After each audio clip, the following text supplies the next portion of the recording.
If you've recently gotten a Lowe's credit card or you're having trouble logging into your account, don't worry, I've got you covered. First stop, open your web browser and go to the official Lowe's credit card login page.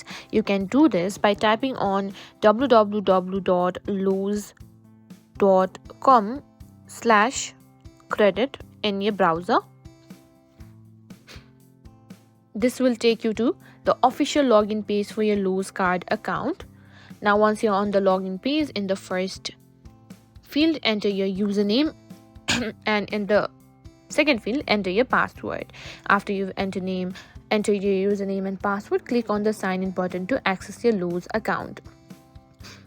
And if you prefer using a mobile device, Lowe's also offers a mobile app that allows you to log into your credit card account from anywhere. And that's it. Now you know exactly how to log into your Lowe's credit card account.